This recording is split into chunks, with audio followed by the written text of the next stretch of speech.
गुरुर्ब्रह्मा गुरुर्विष्णुर् गुरुर्ब्रह्मा गुरुर्विष्णुर् गुरुर्देवो महेश्वरः गुरुर्देवो महेश्वरः गुरुसाक्षात् परब्रह्म गुरुर्साक्षात् परब्रह्म तस्मै श्री गुरवे नमः तस्मै श्री गुरवे नमः।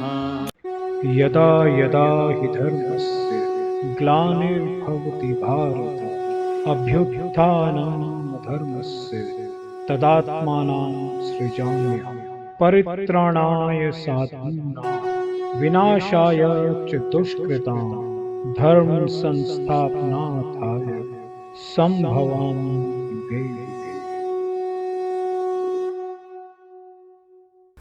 प्रेम से बोलो श्री कृष्ण भगवान की जय। मित्रों, भक्तों, मैं राजेंद्र कुमार सूर्यवंशी भगवान श्री कृष्ण की चरणों की धूल, उनका शिष्य। मित्रों, बहुत सुंदर भागवत चल रही है। मित्रों, श्रीमद् भागवत गीता यथारूपम 18 अध्यायों का यहाँ पर उल्लेख चल रहा है। मित्रों, तो प्रेम से बोलो श्री कृष्ण भगवान की जय। मित्रों, अध्याय 13 प्राकृतीय पुरुष तथा चेतना। तो प्रारंभ करते हैं मित्रों, शुरू करते हैं। पिछले अध्याय में बहुत सुंदर वर्णन किया गया था। मित्रों, मैं 2 लाइन आपको पिछले अध्याय की सुनाता हूँ। कीर्तन श्रवण पूजन, यानी कि कीर्तन करना, स्मरण करना, पूजन करना आदि में प्रवक्त होना, जैसे 9वें अध्याय के अंतिम श्लोक में वर्णन हुआ है। इस विधि के अनुसरण करना चाहिए, यानी कि ये भक्ति में वेदांत का यहाँ पे वो बतलाया गया कि किस तरीके से आपको भक्ति करनी चाहिए। तो शुरू करते हैं मित्रों, प्रेम से बोलो नारायण की जय हो। प्रारंभ करते हैं आज का श्रीमद् भागवत यथारूपम अध्याय 13 प्राकृतिक पुरुष तथा चेतना। यह अस्वाभाविक है कि आध्यात्मिक जीवन शैली का अभ्यस्त हो जाने पर मनुष्य भौतिकवादी लोगों से मिलना नहीं चाहेगा। इससे उसे हानि पहुंच सकती है। मनुष्य को चाहिए कि वह यह परीक्षा करके देख ले कि वह अमचित असंगति के बिना एकांतवास करने में कहाँ तक सक्षम है। यह स्वाभाविक ही है कि भक्त में व्यर्थ के खेल कूद या सिनेमा जाने या किसी असामाजिक उत्सव में सम्मिलित होने की कोई अरुचि नहीं होती, क्योंकि वह यह जानता है कि यह समय को व्यर्थ गंवाना है। कुछ शोध शास्त्र तथा दार्शनिक ऐसे हैं जो काम वासना पूर्ण जीवन या अन्य विषय का अध्ययन करते हैं, लेकिन भागवत गीता के अनुसार ऐसा शोध कार्य और दार्शनिक चिंतन निरर्थक है। यह एक प्रकार से अव्यर्थ होता है। भागवत गीता के अनुसार मनुष्य को चाहिए कि अपने दर्शनिक विवेक से वह आत्मा की अप्राकृति के विषय में शोध करे। उसे चाहिए कि वह अपने आत्मा को समझने के लिए शोध करे। यहाँ पर इसी की स्तुति और संस्तुति की गई है। मतलब अगर आपने आत्मा साक्षात्कार करना है मित्रों, तो आत्मा के बारे में उसका शोध कीजिए। सोचिए कि आत्मा वास्तुतः आत्मा का स्वरूप क्या, आत्मा क्या है, तो आपको पूरा परे का ज्ञान प्राप्त होगा। यहीं तक आत्मा साक्षात्कार का संबंध है। यहाँ पर स्पष्ट उल्लेख है कि भक्ति योग की व्यवहारिक है। जो ही भक्ति की बात उठे तो मनुष्य को चाहिए, जो ही भक्ति की बात उठे तो मनुष्य को चाहिए कि अब परमात्मा तथा आत्मा के संबंध पर विचार करे। आत्मा तथा परमात्मा कभी एक नहीं हो सकते। मित्रों, यहाँ बहुत सुंदर विवरण हुआ है, क्योंकि गीता जो इसको आप पढ़ रहे हैं, इस पर अध्ययन कर रहे हैं, सुन रहे हैं, तो इसमें कई बारी ऐसी बातें आती हैं मित्रों कि आपके समझ से बाहर हो जाती हैं, उसका तात्पर्य भी आपको समझ में नहीं आएगा। तो मैं थोड़ा सा इसका उच्चारण करके बतलाता हूँ, क्योंकि अब एक जगह इन्होंने कहा है कि आत्मा और आत्मा ही परमात्मा है, आत्मा के अंदर ही परमात्मा का प्रवेश है। मित्रों, उसका मैं थोड़ा सा अपनी जो है आचरण करके बतलाता हूँ, क्योंकि आत्मा तथा परमात्मा कभी एक नहीं हो सकते, ये यहाँ पर प्रसंग आया, इसलिए मैं इसका थोड़ा सा उच्चारण करके आपको बतलाता हूँ कि तात्पर्य इसका क्या है।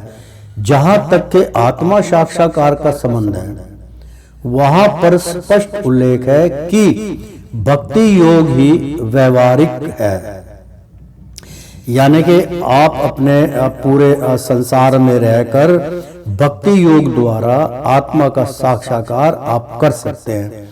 जो ही भक्ति की बात उठे, यानी कि जहाँ पे भक्ति की बात उठे, तो मनुष्य को चाहिए कि अब परमात्मा तथा आत्मा के संबंध पर विचार करे कि वास्तुतः भक्ति योग के माध्यम से भगवान परमात्मा क्या है और आत्मा क्या है।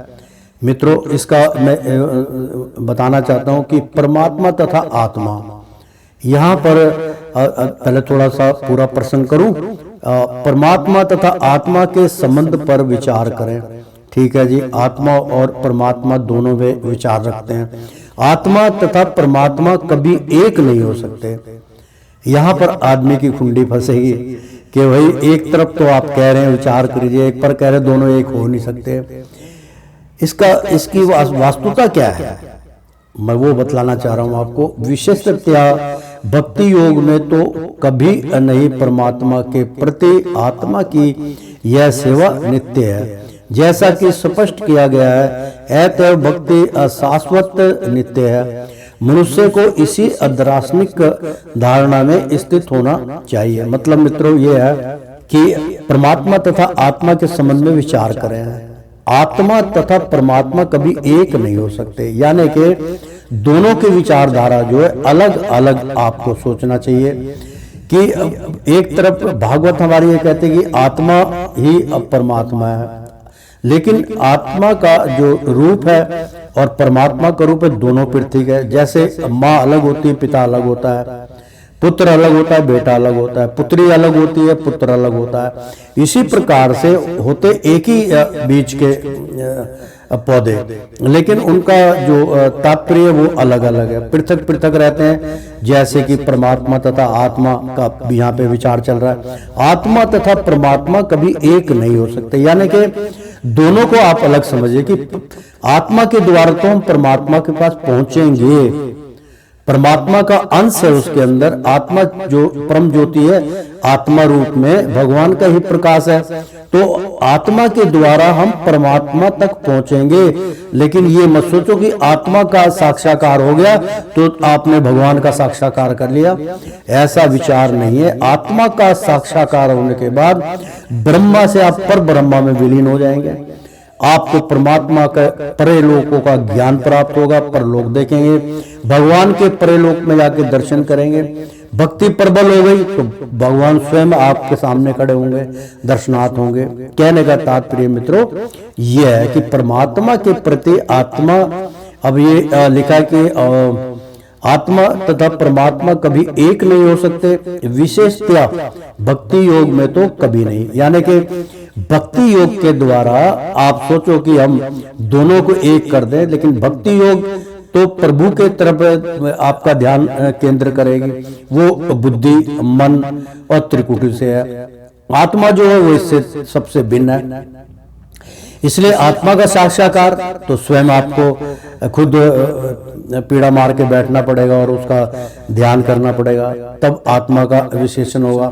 क्योंकि आत्मा जो है वो शरीर में अजय अमर है, इसलिए उसको भगवान का दर्जा दिया गया है। तो कर्म के अनुसार आत्मा का भोग है।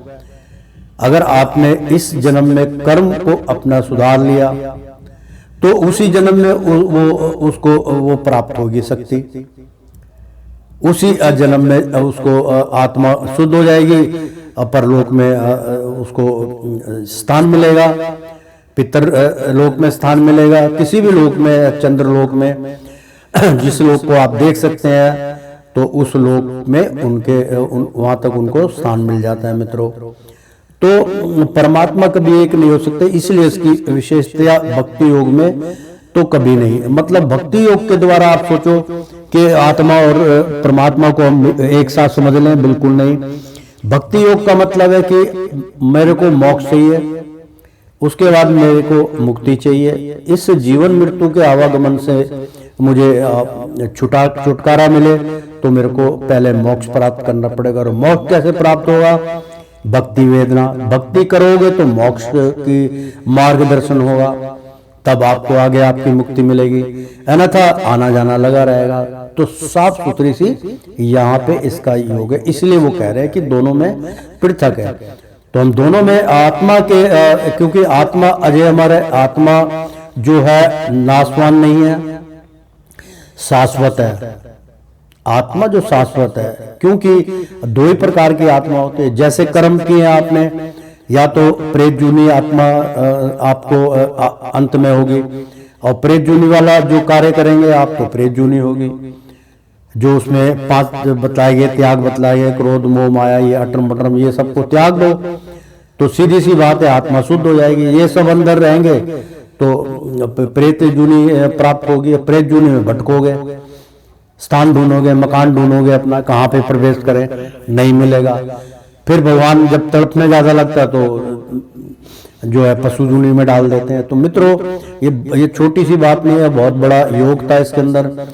तो परमात्मा के प्रति आत्मा की वह सेवा नित्य है, यानी कि परमात्मा के प्रति, यानी कि आप परमात्मा के प्रति भक्ति लगाते हो, भगवान का ध्यान करोगे तो उसके प्रति आत्मा की यह सेवा नित्य है। मतलब वो सारी सेवा आत्मा को अर्पण होती है, आत्मा फिर प्रसन्न होती है, आत्मा फिर प्रभु तक पहुंचती है। समझ गए? तो परमात्मा के प्रति आत्मा, यानी कि परमात्मा का एक प्रतिबिंब, परमात्मा के प्रति ही आत्मा का संजोग है। वो आपके मन में ये इधर उधर उसको कोई मतलब नहीं है, वो सिर्फ भजन करती है, भगवान चौकड़ी मार के बैठी होती है, और जीवन काल के अंदर 75% क्या 60% वो ध्यान लगाती है। तो आत्मा की यह सेवा नित्य है, जैसे कि स्पष्ट किया गया है, एत एव भक्ति अशाश्वत। आ गया ना मित्रों कि भक्ति जो है वो शाश्वत है, नित्य है, क्योंकि अनित्य है, शाश्वत है, वो अजय अमर है। भक्ति कभी मरेगी नहीं, जब मर्जी आप करो, तो नित्य है उसका नियम।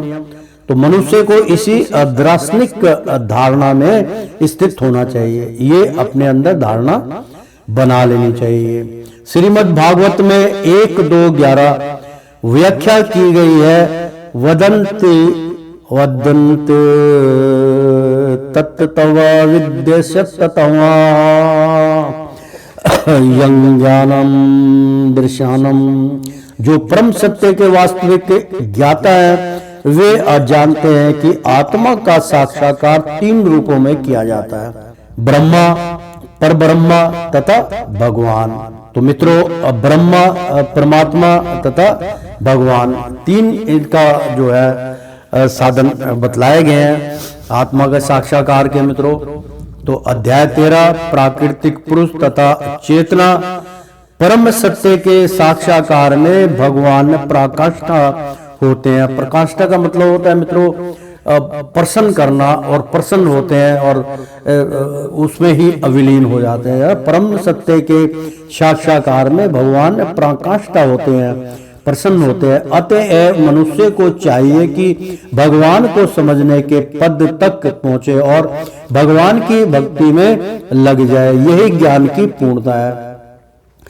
विनम्रता से लेकर भगवत साक्षात्कार तक की विधि भूमि में चलकर ऊपरी मंजिल तक पहुंचने के लिए सीढ़ी के समान है। इस सीढ़ी में कुछ ऐसे लोग हैं जो अभी पहली सीढ़ी पर है, कुछ दूसरी पर तो कुछ तीसरी पर, किंतु जब तक मनुष्य ऊपरी मंजिले पर नहीं पहुंच जाता जो कि कृष्ण का ज्ञान है, तब तक वह ज्ञान की अनिरंतर अवस्था में ही रहता है।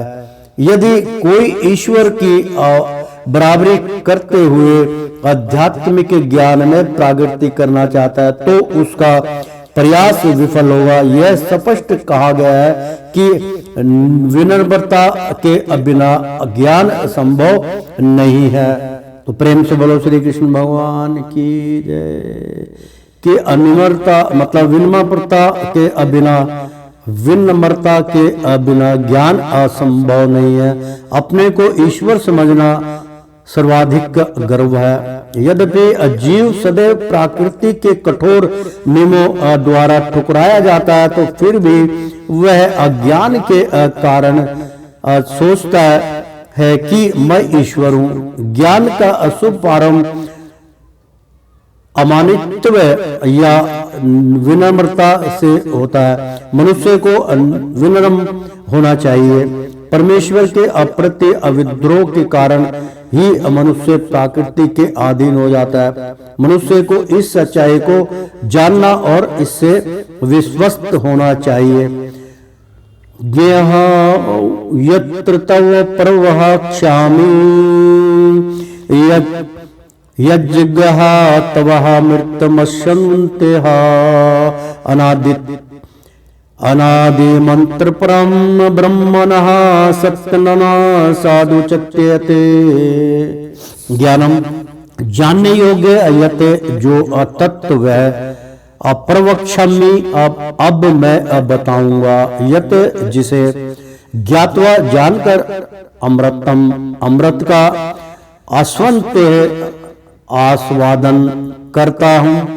अनादि आदि रहित मम यानी कि मत परम मेरे अधीन ब्रह्मा आत्मा ना तो सत्य कारण तत्व है ना तो असत्य कार्य प्रभाव उच्चतः कहा जाता है।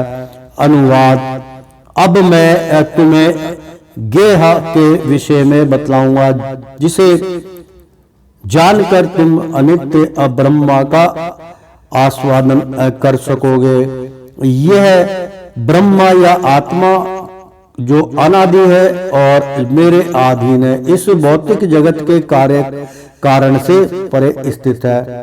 तात्पर्य भगवान ने क्षेत्र तथा क्षेत्रज्ञ की व्याख्या की, यानी कि शरीर एक क्षेत्र है और क्षेत्रज्ञ उसके कार्य करने वाले सारे वो क्षेत्रज्ञ कहलाते हैं। मित्रों ये पहले आ चुका है। भगवान ने क्षेत्र तथा क्षेत्र यज्ञ की व्याख्या की है। उन्होंने क्षेत्र यज्ञ को जानने की विधि की भी व्याख्या किया। जब वे गेह के विषय में बता रहे हैं, ज्ञान के विषय में बता रहे हैं, पहले आत्मा के विषय में फिर परमात्मा के विषय में।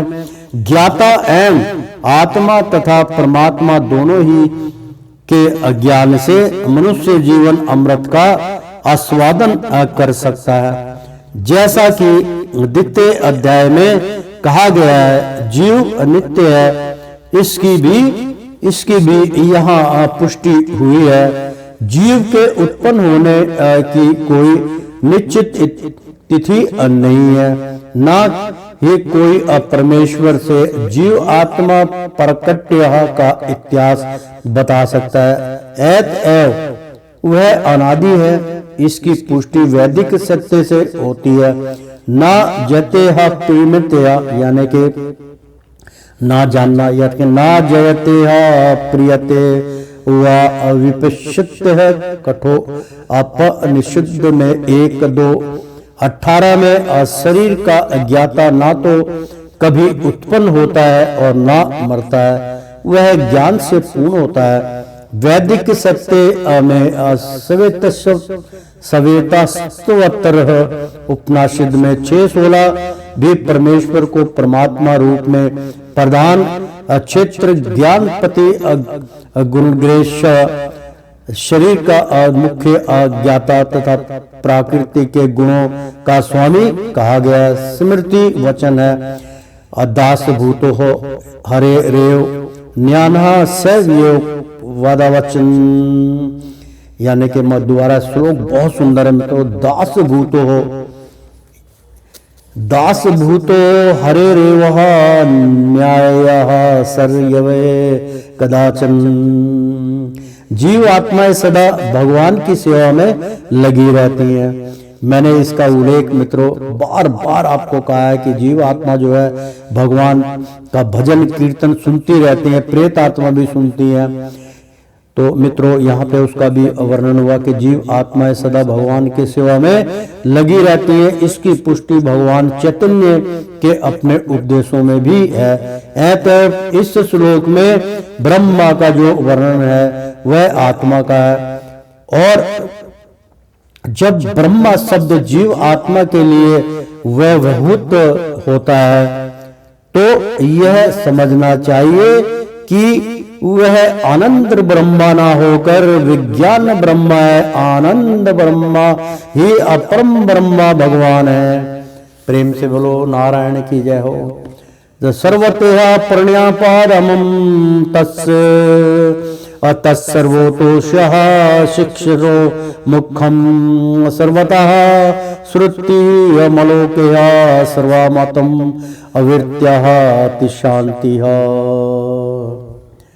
तो मित्रों सर्वत्र प्राणी यानी कि पाणी हाथ पादम पैर तत्व सर्वत्र अचित आंखें सिर मुखम सर्वत्र श्रुतिमत कानों से अयुक्त लोके संसार में और सर्व हर वस्तु आवत्यन व्यापक करके तिष्ठति अवस्थित है। अनुवाद मित्रों उनके हाथ पांव आंखें सिर तथा मुंह तथा उनके कान सर्वत्र हैं। इस प्रकार परमात्मा सभी वस्तुओं में व्यापक होकर अवस्थित है, सब में वो प्रवेश है।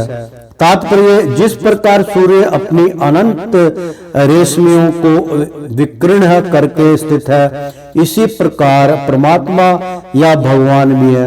वह अपने सर्वव्यापी रूप में स्थित रहता है और उसमें आदि अशिक्षक ब्रह्मा से लेकर छोटी सी चींटी तक के सारे जीव स्थित है। उनके अनंत सिर हाथ पांव तथा नेत्र और अनंत जीव है। ये सभी परमात्मा में ही स्थित हैं। अतः परमात्मा सर्वव्यापक है, लेकिन आत्मा यह नहीं कह सकता कि उसके हाथ पांव तथा नेत्र चारों दिशाओं में है। यह संभव नहीं है। यदि वह यह सोचता है कि अज्ञान के कारण उसे इसका ज्ञान नहीं है कि उसके हाथ तथा पैर चतुर्दिक प्रसारित है, किंतु समुचित ज्ञान होने पर उसे लगेगा कि उसका ऐसा सोचना उल्टा है। इसका अर्थ यही होता है कि प्राकृतिक द्वारा वृद्ध होने के कारण आत्मा परम नहीं है। परमात्मा आत्मा से भिन्न है। परमात्मा अपना हाथ असीम दूरी तक फैला सकता है, किंतु आत्मा ऐसा नहीं कर सकता।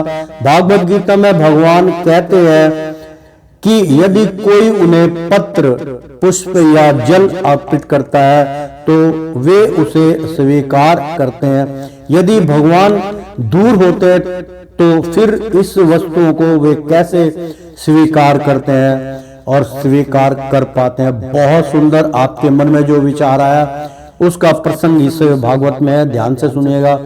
यही भगवान की ईश्वर शक्ति मता है। यद्यपि वे पृथ्वी से बहुत दूर अपने धाम में स्थित हैं, तो भी वे किसी के द्वारा अर्पित कोई भी वस्तु अपना हाथ फैलाकर ग्रहण कर सकते हैं। यही उनकी आसक्ति मकता है। ब्रह्म संहिता में 5 और 37 में कहा गया है, गोलोक एवं निवासत्य निवसत्याखिलातम भूतः। यद्यपि वे अपने दिव्य आलोक में लीला रत रहते हैं, फिर भी वे सर्वव्यापी हैं। आत्मा ऐसे घोषित नहीं कर सकता कि वह सर्वव्याप है। इस श्लोक में आत्मा जीव नहीं आपूति परमात्मा का भगवान का वर्णन हुआ है। प्रेम से बोलो श्री कृष्ण भगवान की जय। तो सर्वेन्द्रियः गुणामांसः भांसः सर्वेन्द्रियः विवर्जित्रम् आसक्त स्वर अभृच्यवः निर्गुणः गुणभोक्तृ च। स्वर समस्त इंद्रियों का गुणों का आभासम मूल स्रोत्र समस्त इंद्रियों से विवेचित्रम विहीन आसक्तम अनासक्त सर्वभूते प्रत्येक का पालन करता चा भी निश्चय ही अनिर्गुणम गुण विहीन गुण भोक्तृ गुणों का स्वामी अच्छा भी। अनुवाद। परमात्मा समस्त इंद्रियों के अमूल स्रोत हैं, फिर भी वे इंद्रियों से रहित हैं। ये समस्त जीवों के पालन करता होकर भी अनासक्त है। वे प्रकृति के गुणों से परे हैं, फिर भी वे भौतिक प्राकृतिक के समस्त गुणों के स्वामी हैं। तात्पर्य, यद्यपि परमेश्वर समस्त जीवों की समस्त इंद्रियों के स्रोत हैं, फिर भी अजीवों की तरह उनके भौतिक इंद्रियां नहीं होती। वास्तविक में जीवों में आध्यात्मिक इंद्रियां होती हैं, लेकिन वृद्ध जीव में वे भौतिक तत्वों से आच्छादित रहती है। अतः इंद्रिय कार्यों का अपकर्तृ प्रदान पदार्थ द्वारा होता है। परमेश्वर की इंद्रियां इस तरह आच्छादित नहीं रहती। उनकी मतलब जो हमारी इंद्रियां तो हरदम इच्छा की पूर्ति में रहती है। मित्रों, आज मैं ये कर लूं, आज मैं खा लूं, आज मैं ये कर लूं, आज मैं इसका भोग करूं, आज मैं घूमूं फिरूं। हमारी इंद्रियां तो मतलब चारों तरफ मन के द्वारा अधीन है, तो इसलिए इधर उधर हमारी इंद्रियां घूमती रहती है। हम उसके आधार पर चलते हैं, हमें ये करना वो करना। लेकिन परमात्मा की मतलब आच्छादित रहती है, यानी कि वो बिगर इच्छा के भौतिक तत्वों से आच्छादित रहती है। उनकी कोई इच्छा नहीं होती है भौतिक संसार की तरफ। इंद्रिया कार्यों का पक्के पदार्थ द्वारा होता है। परमेश्वर की इंद्रियां इस तरह आच्छादित नहीं रहती है। भगवान की इंद्रियां जो है वो बिल्कुल शांत रहती हैं, सबका देखते हैं, उनको किसी चीज की कोई इच्छा नहीं होती है। मित्रों, केवल उनको भक्ति की आस होती है कि मेरे अनुयायी कितने, मेरे प्रति किस किस का ध्यान है, मुझे किसने किसने जीवन काल के अंदर मेरे को बुलाया नहीं, याद किया, बस वही उनको सर्वश्रेष्ठ लगते हैं। तो उनकी इंद्रियां दिव्य होती हैं, अतएव निर्गुण कहलाती हैं। गुण का अर्थ है भौतिक गुण, लेकिन उनकी इंद्रियां भौतिक आवरण से रहित होती हैं। यह समझ लेना चाहिए कि उनकी इंद्रियां हमारी इंद्रियों जैसी नहीं होती, यद्यपि वे हमारे समस्त इंद्रिय कार्यों के अस्रोत हैं, लेकिन उनकी इंद्रियां दिव्य होती हैं, जो कलमश से रहित होती हैं। इसकी बड़ी ही सुंदर व्याख्या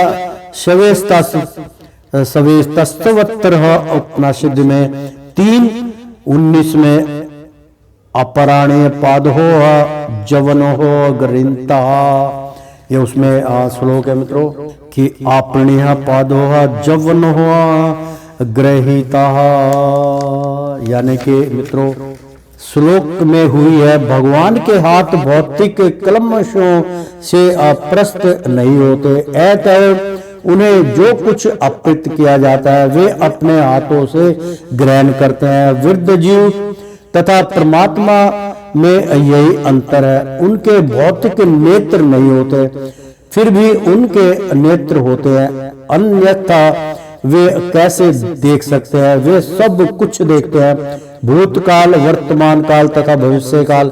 वे जीवों के हृदय में वास करते हैं और वे जानते हैं कि भूतकाल में हमने क्या किया, अब क्या कर रहे हैं और भविष्य में क्या करने होने वाला है, यानी कि क्या होने वाला है, इसकी पुष्टि भागवत गीता में हुई है। वे सब कुछ जानते हैं किंतु उन्हें कोई नहीं जानता। कहा जाता है कि परमेश्वर के हमारे जैसे पांव नहीं है, लेकिन वे आकाश में विचरण कर सकते हैं क्योंकि उनके आध्यात्मिक पांव होते हैं। दूसरे शब्दों में भगवान निराकार नहीं है, उनके अपने नेत्र, पांव, हाथ सभी कुछ होते हैं और चूंकि हम सभी परमेश्वर के अंश हैं अतः हमारे पास भी ये सारी वस्तुएं होती है, लेकिन उनके हाथ, पांव, नेत्र तथा अन्य इंद्रियों प्राकृतिक द्वारा कलमशग्रस्त नहीं होती।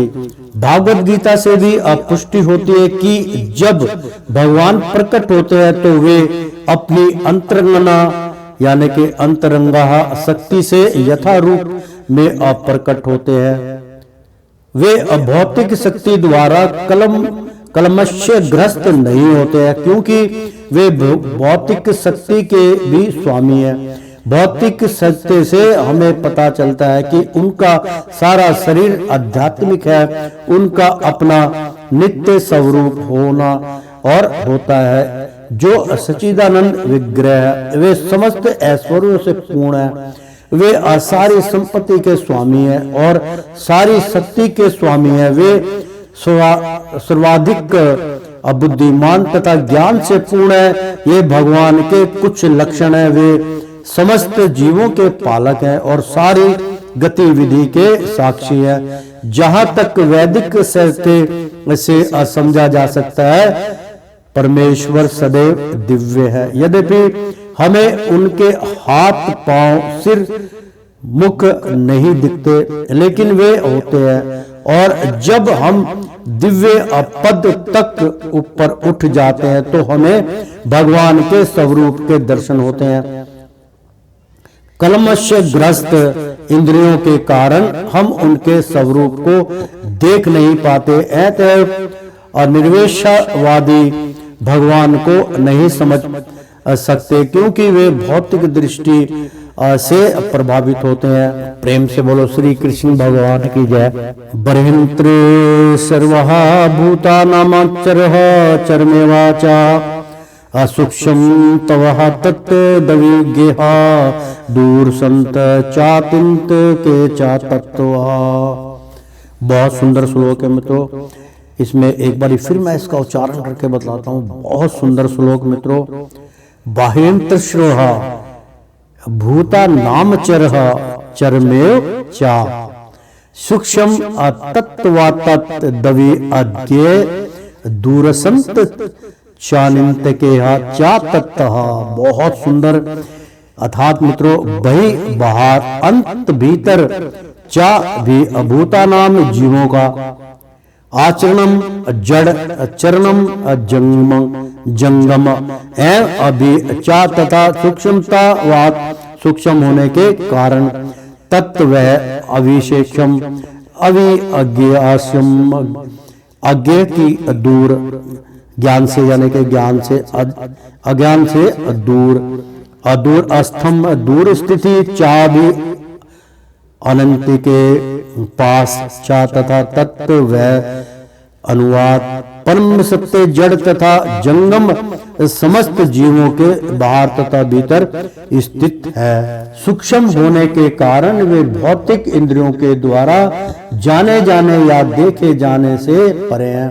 यद्यपि वे अत्यंत दूर रहते हैं किंतु हम सबों के निकट भी हैं। बहुत सुंदर मित्रों। अध्याय 13 प्राकृतिक पुरुष तथा चेतना। तात्पर्य वैदिक यानी कि आपके शरीर की पूरी रचना इसमें केंद्रित है मित्रों। अध्याय 13 में प्राकृतिक का मतलब परा की शक्ति, भगवान क्या है, परे का ज्ञान क्या है, कितने भूगोल है, कितनी पृथ्वी है, कितने लोक है, इसमें सब प्राकृतिक में आता है मित्रों। प्राकृतिक की देन क्या है और पुरुष क्या है, पुरुष में हम आते हैं, और तथा चेतना। तो तीनों में ही हमारा शरीर जो है संचालन करता है मित्रों। तो तात्पर्य वैदिक सत्य से हम जानते हैं कि परम पुरुष नारायण प्रत्येक जीव के बाहर तथा भीतर निवास करने वाले हैं। मित्रों आगे ना बात देखो, वैदिक सत्य से हम जानते हैं, वैदिक जो ग्रंथ हैं उनके जो प्राचीन के लिखे वैदिक जो वेद है, वैदिक का मतलब जो वेद है, वेद से ही ग्रंथ लिखे जाते हैं मित्रों। तो वैदिक सत्य मतलब वैदिक का वेद का जो रहस्य है उसका सत्य क्या है, तो वैदिक सत्य से हम जानते हैं, उनके माध्यम से हम जानते हैं कि परम पुरुष यानी कि परम परमात्मा परम पुरुष, तो कि परम पुरुष नारायण यानी कि परम पुरुष को इससे परे से कौन सा पुरुष है, परमात्मा परम पुरुष परमात्मा परम पुरुष नारायण प्रत्येक जीव के बाहर भी वो रहते हैं तथा भीतर निवास करने वाले हैं। मतलब बाहर तथा भीतर निवास करने वाले भगवान नारायण परम पुरुष हैं। वे अभौतिक मतलब जो आपके अंदर प्रवेश करते हैं बिल्कुल साधारण सादे हो जाते हैं, क्योंकि कभी भी अकस्मात जब भगवान के दर्शन होते हैं ना बिल्कुल साधारण होते हैं, आप उनको पहचान नहीं पाओगे। लेकिन जो उनसे जुड़े होते हैं मित्रों उनको उनका साक्षात्कार कर लेते हैं, उनकी आत्मा निकल जाती है उसी टाइम। सूक्ष्म निकल के स्थूल एक जगह खड़ा होता है, सूक्ष्म में दिव्य दृष्टि होती है, वो जाके भगवान के चरण पकड़ लेते हैं। तो प्रेम से बोलो श्री कृष्ण भगवान की जय। भौतिक तथा आध्यात्मिक दोनों ही जगतों में विद्यमान रहते हैं, यद्यपि वे बहुत दूर हैं फिर भी वे हमारे निकट रहते हैं। ये वैदिक साहित्य के वचन है। आसीनो अदूर वर्जंतिहा यानी श्लोक है मित्रों, यहाँ पर आसीनो दूरहन वर्जंतिहा श्यानो यति सर्वतः। कठोपनिषद में 1:2:21 में इसकी व्याख्या हुई है, चूंकि वे निरंतर दिव्य आनंद भोगते रहते हैं। ऐतव मित्रों यहाँ बहुत सुंदर मेरे पास एक ऐसी विद्या है मित्रों कि मैं कभी मौका लगेगा तो आपको इस विद्या को मैं दे सकता हूँ, मुझे आज्ञा मिलेगी हरि महाराज को तो मैं दे सकता हूँ। कि इसमें लिखा हुआ है मित्रों कि ऐत एव यानी कि इसके अलावा ऐत एव हम यह नहीं समझ पाते कि वे सारे ऐश्वर्य का भोग किस तरह करते हैं। मित्रों इस श्लोक को मैं इसका कभी उच्चारण करके आपको अगर ठीक लगा तो मैं आपको इसका बतलाऊंगा कि आप इस ऐश्वर्य की किस ऐश्वर्य की भगवान ने बात कही है यहाँ पे, उस ऐश्वर्य को आप प्राप्त कर सकते हैं जो क्षणिक है, जिसके लिए आप इस संसार में आए और खत्म हो जाते हैं। वो संपूर्ण काल के लिए जीवन संपूर्ण काल के लिए वो आनंद की प्राप्ति हो जाती है, जिसकी व्याख्या यहाँ पे की गई है। मेरे पास ऐसी विद्या है। प्रेम से बोलो श्री कृष्ण भगवान की जय। हम इन भौतिक इंद्रियों से ना तो उन्हें देख पाते हैं, बहुत सुंदर है मित्रों, सुन लेना ध्यान से। हम इन भौतिक इंद्रियों से यानी मतलब भोग विलास करने वाली जो हमारी इंद्रियां हैं, इससे हम उसको उस आनंद को आप नहीं देख पाओगे। वो एक योग साधक होता है मित्रों, वो एक समाधि की स्थिति होती है। कैसी समाधि होती है, किस प्रकार से होती है, थोड़ा सा लंबा पीरियड है। कभी आपकी इच्छा जागृत होगी, आप अरदास लगाएंगे भगवान श्री कृष्ण से, तो मैं इसकी व्याख्या करके आपको बतलाऊंगा। हम इन भौतिक इंद्रियों से ना तो उन्हें देख पाते हैं ना समझ पाते हैं। ऐत एव वैदिक भाषा में कहा गया है कि उन्हें समझने में हमारा भौतिक मन तथा इंद्रियां असमर्थ हैं। यानी कि हमारा भौतिक मन जो इधर उधर भटकाता है, भौतिक संसार की चंद मतलब जो है जो नाशवान वस्तुएं उसके लिए आसक्त कर देता है, लालच देता है। तो मित्रों इसमें स्पष्ट कहा गया है कि उन्हें समझने में हमारा भौतिक मन जो भौतिक संसार के पीछे भागता है, जिसकी सब लोग भाग रहे हैं, तो तथा इंद्रियां उसके समर्थन में हमारी इंद्रियां असमर्थ हैं, यानी कि आपकी इंद्रियां भी वो स्थिति प्राप्त नहीं कर सकती हैं। किंतु जिसने भक्ति में कृष्ण भावना अमृत का अभ्यास करते हुए अपने मन तथा इंद्रियों को शुद्ध कर लिया है, वह उन्हें निरंतर देख सकता है। ब्रह्म संहिता मित्रों, मैंने जो कहा उसका यहाँ पे हरि महाराज ने स्वयं उसको सिद्ध करके बतला दिया कि ऐसा वास्तव में होता है। हमने कहा ना, हम उस आनंद को जानते हैं, जीवन काल तक के आनंद को।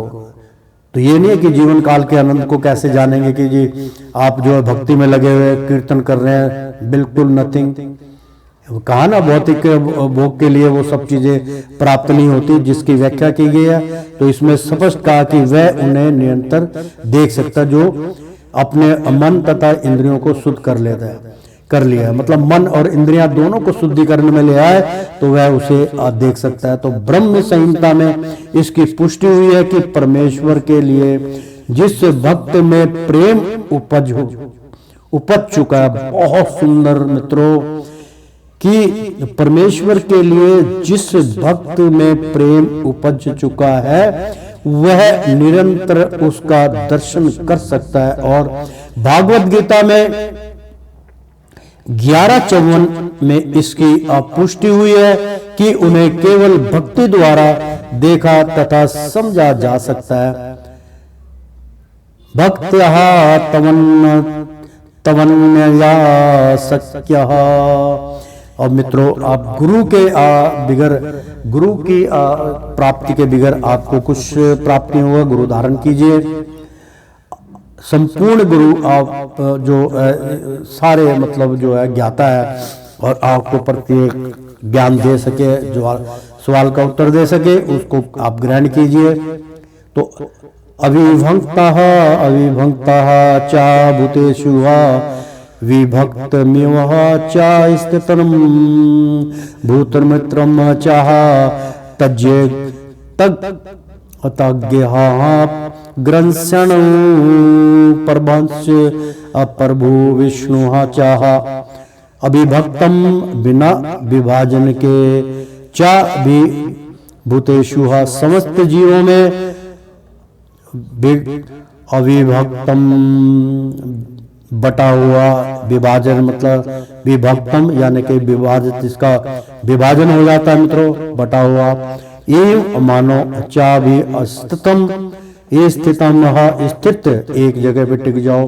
भूत भरंत समस्त जीवों का पालक, चा भी तत्व वह ज्ञानम यानी कि ज्ञानम जानने योग्य, ग्रीष्णु निगलते हुए संहार करने वाला, प्रभु विष्णु विकास करते हुए।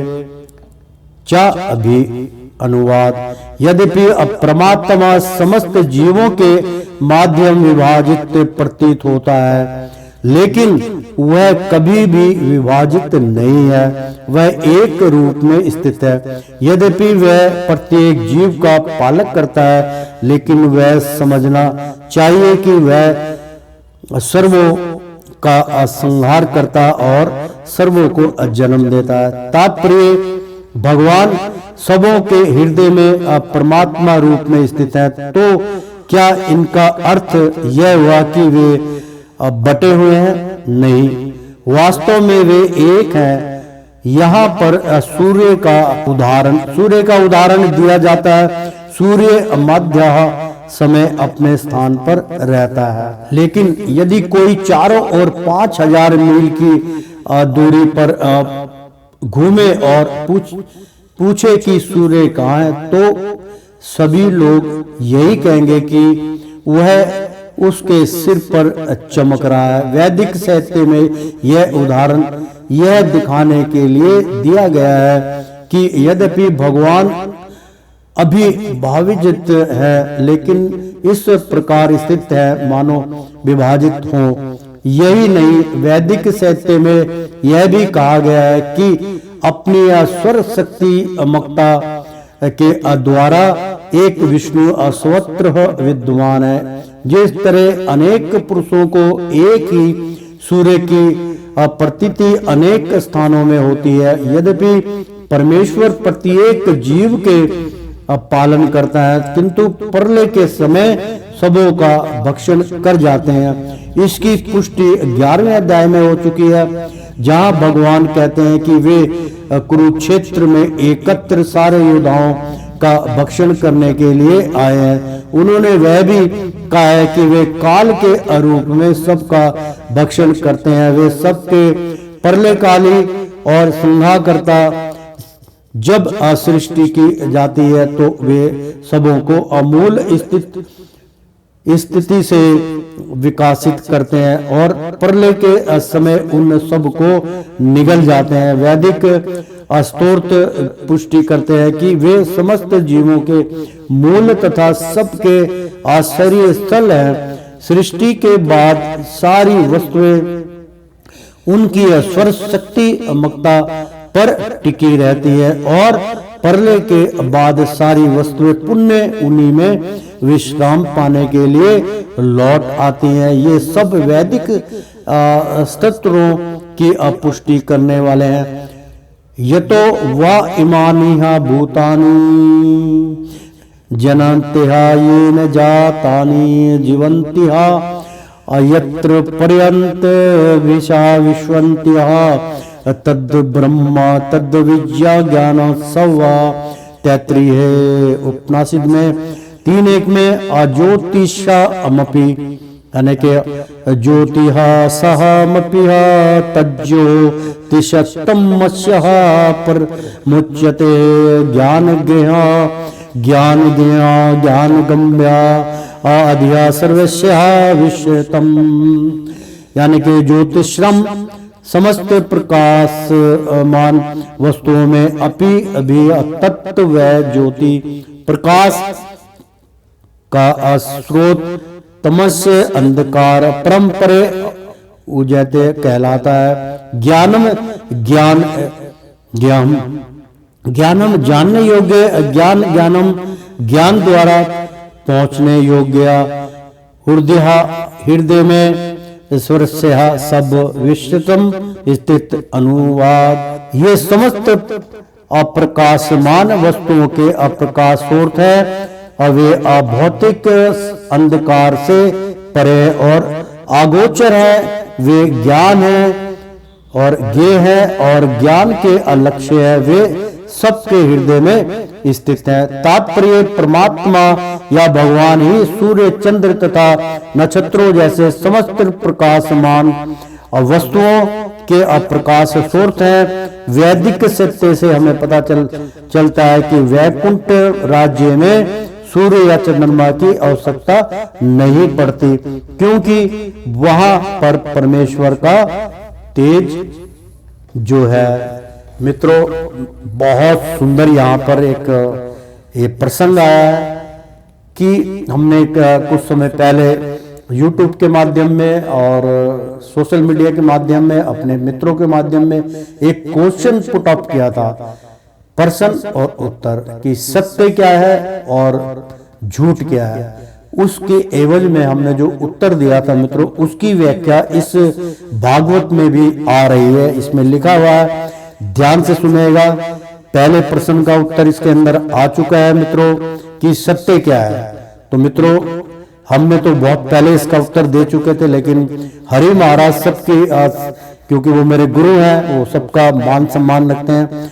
जो मैंने उत्तर दिया था वो इसमें आ चुका है। इसमें बतला रहे कि तात्पर्य परमात्मा या भगवान ही सूर्य चंद्र तथा नक्षत्रों जैसे समस्त प्रकाशमान वस्तुओं के प्रकाश होता है। भगवान श्री कृष्ण ही उनको, विष्णु ही का तेज से वो चमकते हैं। वैदिक सत्य से हमें पता चलता है कि वैकुंठ राज्य में, मित्रों अब हमारे प्रश्न का उत्तर आ रहा है कि सत्य क्या है कि वैकुंठ राज्य में सूर्य चंद्रमा की आवश्यकता नहीं पड़ती, क्योंकि वो परे का है, परा का ज्ञान है, क्योंकि वहां पर परमेश्वर का तेज जो है। ये हमने उत्तर दिया था अपने तरीके से। तो मित्रों, प्रेम से बोलो श्री कृष्णम भगवान की जय। अध्याय 13 चल रहा मित्रों, प्राकृतिक पुरुष तथा चेतना। तो परमेश्वर का तेज जो है भौतिक जगत में वह ब्रह्मा ज्योति या भगवान का आध्यात्मिक तेज महत्व अर्थात भौतिक तत्वों से ढका रहता है। तो इस जगत में हमें सूर्य चंद्र बिजली आदि के प्रकाश की आवश्यकता पड़ती है, लेकिन आध्यात्मिक जगत में ऐसी वस्तुओं की आवश्यकता नहीं होती। वैदिक सत्य में स्पष्ट कहा गया है कि भगवान के प्रकाश में तेज से प्रत्येक वस्तु प्रकाशित रहती है। मित्रों, अतः यह स्पष्ट है कि वे इस भौतिक जगत में स्थित नहीं है, वे तो आध्यात्मिक जगत वैकुंठ लोक में स्थित है, जो चिन्मय आकाश में बहुत ही दूरी पर है। इसकी भी पुष्टि वैदिक सत्य से होती है।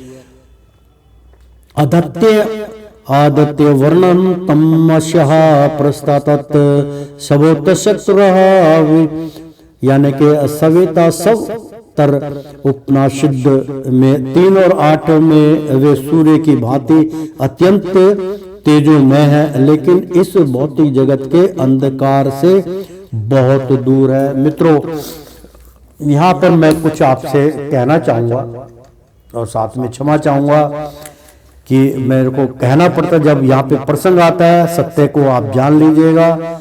मैं आचार्य राजेंद्र कुमार सूर्यवंशी भगवान श्री कृष्ण की चरणों की धूल जो कहूंगा सत्य कहूंगा और सत्य के सिवा कुछ नहीं कहूंगा। तो मित्रों, हमारी आने वाली पुस्तक